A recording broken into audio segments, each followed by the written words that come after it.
The other thing that's happening, Ethan Pocic will miss the game. So Nick Harris, he of the fullback fame, now is your starting center. Kevin Stefanski talked about Nick Harris.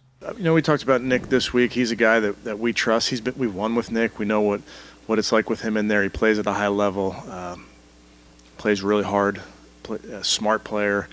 So we have a lot of trust in him. His teammates have a lot of trust in him. As you know, you're right in the center of it all.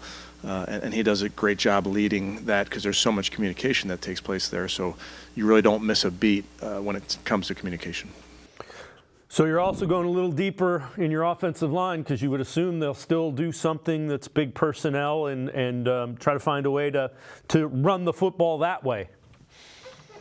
And again, though, I mean, Dave, we talk about this. This is Nick Harris's fourth year with this team. For his first 2 years, Nick Harris, even when he was a rookie, even in year two, we all remember J.C. Tretter. He was a great player, but J.C. Tretter showed up on Friday. That's all his body allowed him to do.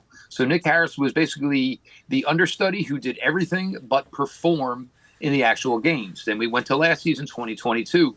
Ethan Pocic was brought in, but it was Nick Harris's job to lose. You get to the first preseason game. Unfortunately, Nick Harris goes down, blows out his ACL.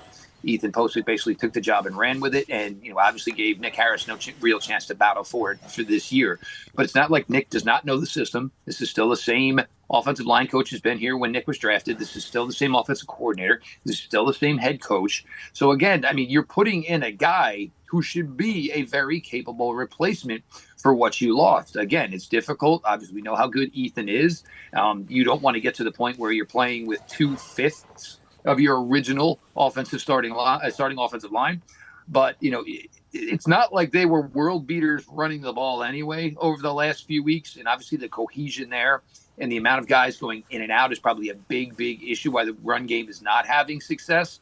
But, there's also things that teams are going to say, we don't have much to look at. They don't have much film on Joe Flacco.